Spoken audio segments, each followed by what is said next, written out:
Hi, this is Tom DeWetner, the conversationalist. Let's eavesdrop today on X. Senators.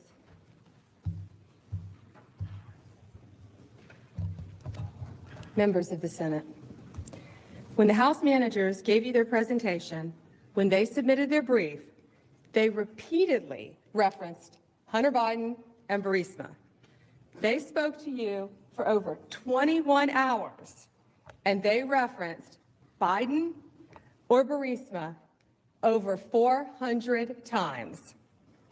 And when they gave these presentations, they said there was nothing to see. It was a sham. This is fiction. In their trial memorandum, the House managers described this as baseless. Now, why did they say that? Why did they invoke Biden or Burisma over 400 times? The reason they needed to do that is because they're here saying that the president must be impeached and removed from office for raising a concern. And that's why we have to talk about this today. They say sham, they say baseless, because they say this because if it's okay for someone to say, hey, you know what? Maybe there's something here worth raising, then their case crumbles. Because they have to prove beyond a reasonable doubt that there is no basis to raise this concern. But that's not what public records show. Here are just a few of the public sources that flagged questions surrounding this very same issue. Now, I don't understand why it took her 2 minutes of a 3-minute video to get to this point. She's definitely not an attorney. And as far as a public speaker, she doesn't know what the hell she's doing. 1 minute and 48 seconds, and she's finally getting to the meat of the issue. I picked the wrong video. United Kingdom Serious Fraud Office, Deputy Assistant Secretary of State George Kent, Hunter Biden's former business associate, an ABC White House reporter, Good Morning America, ABC, The Washington Post, The New York Times, Ukrainian law enforcement, and the Obama State Department itself. Okay. Am I the only one that's feeling disjointed here? Like, she's throwing out names and random accusations and nothing's correlating to one to the other. She's got exactly 60 seconds left. I hope this girl has a good strong rope to pull this whole thing together. They all raised this issue.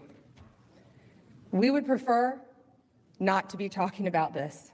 About we would what? prefer not to be discussing this. But the House managers have placed this squarely at issue, so we must address it. Let's look at the facts. In early 2014, Joe Biden, our Vice President of the United States, led the United States foreign policy in Ukraine with the goal of rooting out corruption. According to an annual study published by Transparency International, during this time, Ukraine was one of the most corrupt countries in the entire world. In Ukraine, there's a natural gas company called Burisma. Okay. Now, from where I live, this is called getting around the barn the long way around. Because if you're just going to tie this up to old news, why are you wasting the time on the floor? And why do we have Nancy Pelosi's picture up there?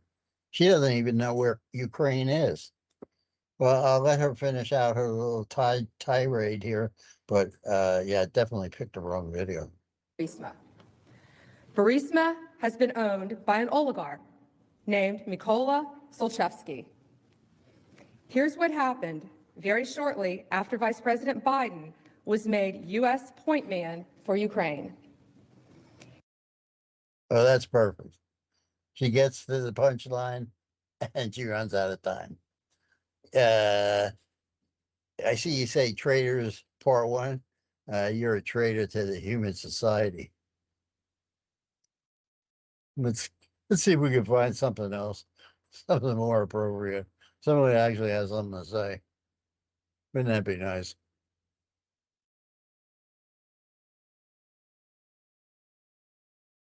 I love when they put all this cash on the screen. Think like you're absolutely gonna be mesmerized by it. Eating popcorn. Awesome. Awesome. Doing a nice job not getting into your beard, pal.